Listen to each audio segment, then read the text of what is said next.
si Nicolás Maduro gana, 25% de la población actual en Venezuela, estamos hablando que hay alrededor de 30 millones de personas, estarían dispuestas a irse del país.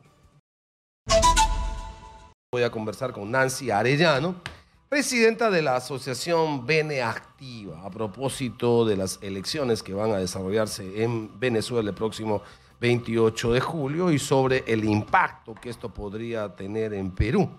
Si es que Maduro gana o si es que Maduro pierde. Bueno, esta segunda posibilidad parece pero tan irreal, igual hay que ponerla como tal. Señora Arellano, ¿cómo está? Buenos días y bienvenida. Muy buenos días, muchas gracias, Daniel, por la invitación. No, gracias por respondernos. ¿Cómo ve usted el panorama de su país? ¿Qué probabilidades le da a Maduro de volver a ganar o en todo caso de perder? Bueno, la verdad es que es un escenario, como ya sabemos, complicado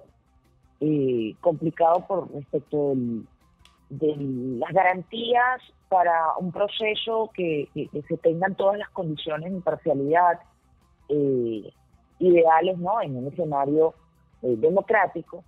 Recordemos que, bueno, Venezuela sigue siendo, ¿no?, lamentablemente el único país en la historia de Latinoamérica que ha pasado a segunda fase de investigación ante la Corte Penal Internacional por delitos de lesa humanidad.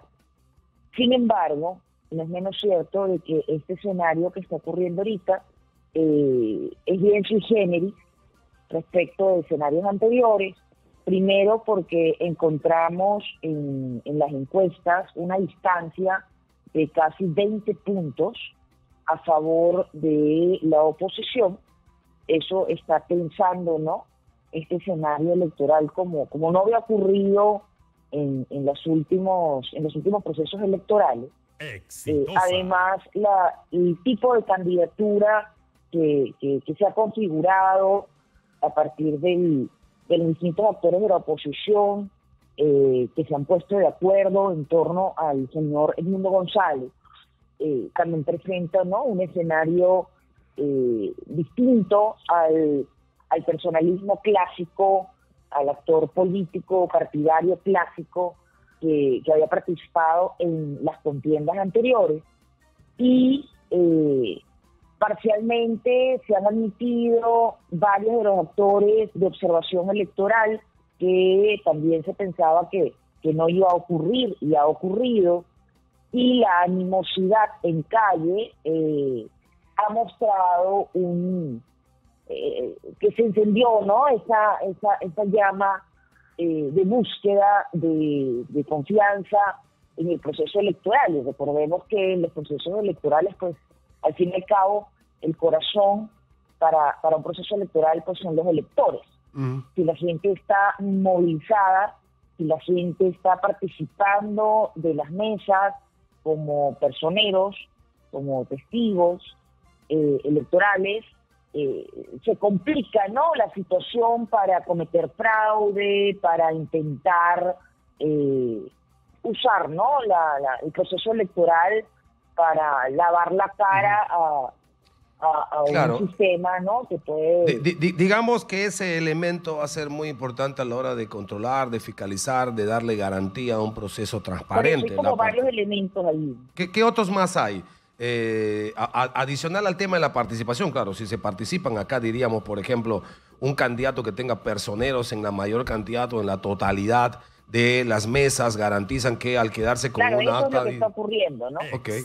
¿Qué otros elementos que puedan garantizar gente, también hay?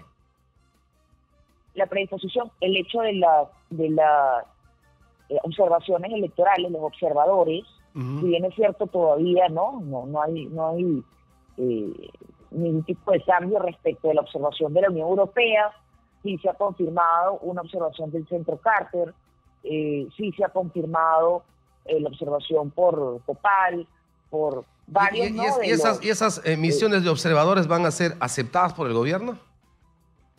Sí, esas son las aceptadas, las convenciones. Entonces hay, como le digo, como hay una evidente campaña en curso, es imposible negar que existe una opción distinta al oficialismo que está latiendo en las calles, eso ha llevado al gobierno a tener que admitir, ¿no?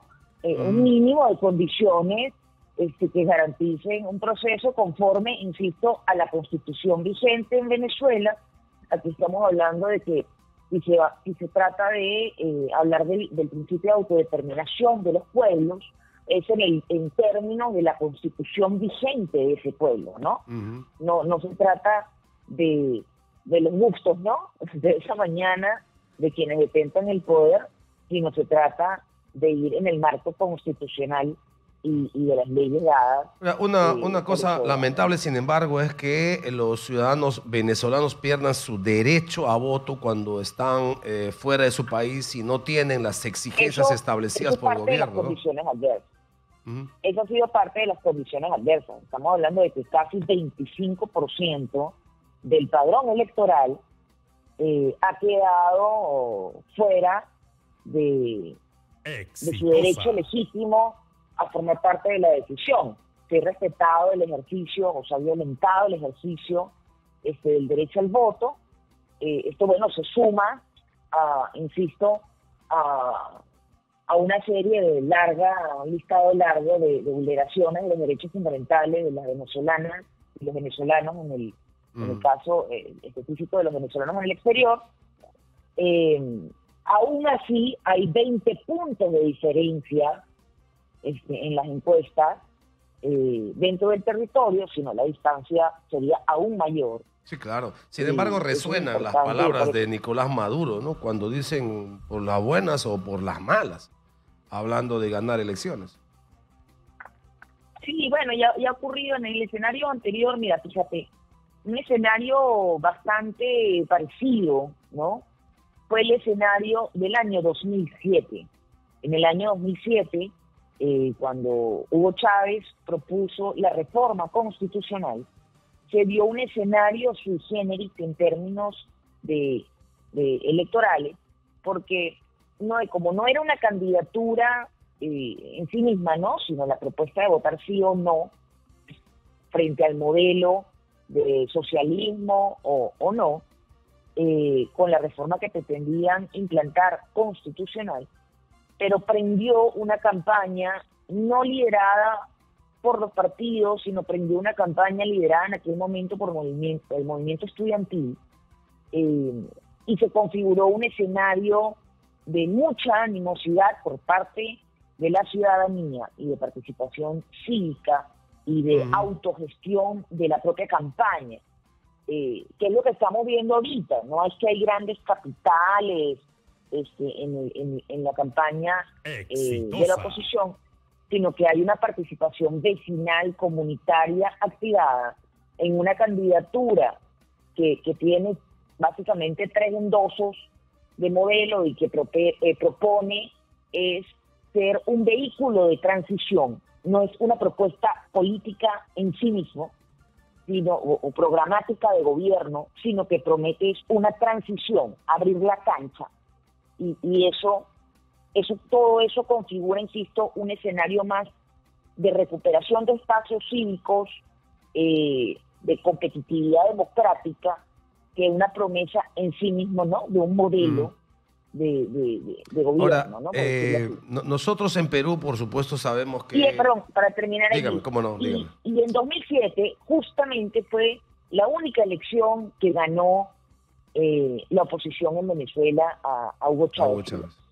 De hecho, cuando era tan abismal la diferencia de votaciones, pese a cualquier maquinaria que pudieran tener ellos a nivel nacional, la oposición tenía una posición, digamos, de desventaja, pero tenía una posición estratégica de superioridad en número de personas involucradas en el proceso de vigilancia del voto y de compromiso con defender, en este caso, la Constitución de 1999, como estaba escrita, y evitar que se planteara, ¿no?, la agudización de un modelo pernicioso para los derechos fundamentales. Si se lograra imponer Nicolás Maduro y teniendo en cuenta nuestra realidad en Perú, ¿cabe la posibilidad de una migración aún mayor, de más venezolanos saliendo de su país y buscando destinos como Colombia, Ecuador o Perú?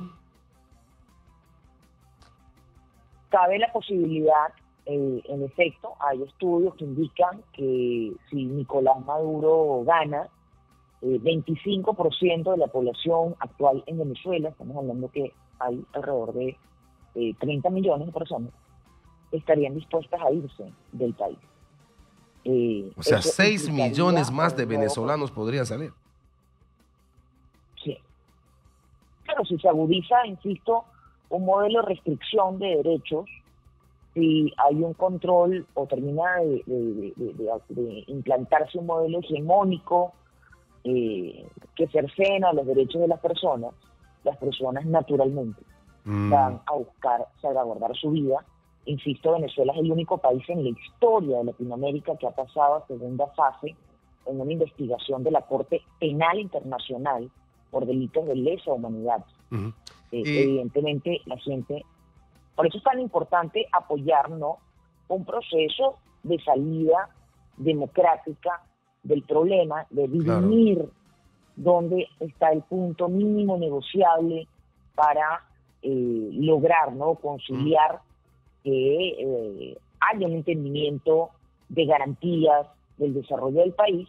Y por supuesto, esto representa una nueva crisis migratoria, podría representar una nueva crisis migratoria y podría representar, insisto, un tema incluso de seguridad multidimensional en la región, por el tráfico y trata de personas, de migrantes, porque el relacionamiento de esto con las redes de crimen organizado transnacional. Estamos hablando de desafíos que tienen que ser atendidos en el marco, insisto, de la seguridad multidimensional. ¿Y a usted le parece que la medida que hemos tomado en Perú en los últimos días, que es este asunto de poner restricciones en función de pasaportes vigentes y visas a través de la autoridad correspondiente, podría ser un obstáculo para los posibles migrantes venezolanos en su ingreso a Perú? Bueno, es una barrera al libre flujo migratorio.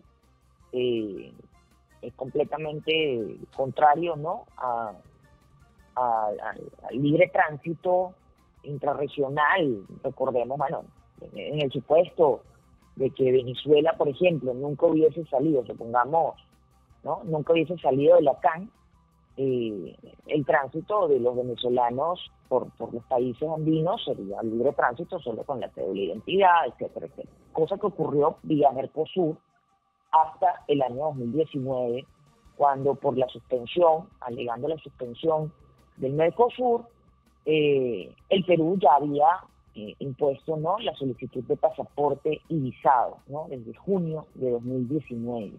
Se había establecido vía resolución estas excepciones, atendiendo a un criterio ampliado de protección para personas en situación de vulnerabilidad. Pero recordemos que otra lectura de las personas en situación de vulnerabilidad es la calificación de personas con necesidades de protección internacional, que es lo que la sentencia del Tribunal Constitucional peruano señala en el 266-2022, sentencia 266-2022, donde habla justamente de que Perú como país se pertenece al sistema interamericano, específicamente Pacto de San José, ¿no?, país firmante, y hablando de la vigencia, ¿no?, de la Convención del 51 y los protocolos adicionales. Hay un derecho al asilo y un derecho a la protección internacional para todas las personas, ¿no?, en la región, para peruanos, ecuatorianos y venezolanos. Correcto. Entonces, lo que ordena el TC es que no se desoiga los compromisos del Perú. Esa fue la decisión en 2022. Bueno. Respecto de la imposición de visado y pasaporte de 2019. Recordemos que la RS 177, que se derogó ahorita, fue la respuesta, digamos, a nivel migraciones, para atender a personas vulnerables, en situación de vulnerabilidad. Muy bien. Lo otro es la respuesta del máximo tribunal constitucional, el máximo tribunal del Perú, el Tribunal Constitucional, respecto a la interpretación del derecho a asilo y de la medida tomada en ese momento por el Perú de la exigencia de pasaporte. Entonces, yo creo que así como existe, ¿no?, esta medida respecto del trámite regular, para el venezolano, pues, promedio, en condiciones normales, Venezuela, como país, tiene que presentar visados. A la lectura de Venezuela, denunciante, la CPI, Venezuela, en un expediente, Venezuela, y empiezas a ver todas las condiciones, terminas teniendo un grupo en movilidad que son personas, no solo son venezolanos, sino que son venezolanos plus, más, personas con necesidad de protección internacional. Cuando yo le añado esto, el resultado es que son personas que pueden solicitar finalmente refugio en Perú y en cualquier lado de la región. Correcto. Muy bien. Ha sido muy gentil Nancy Arellano, presidenta de la Asociación Beneactiva, hablando con Exitosa sobre lo que podría ocurrir si es que Maduro vuelve a ganar las elecciones del 28 de julio. Es cada vez más difícil, acaba de señalar el escenario, y es bastante más complicado hoy para Maduro. Pero estamos hablando de la dictadura, estamos hablando de una satrapía bastante enquistada en Venezuela y cualquier cosa puede ocurrir.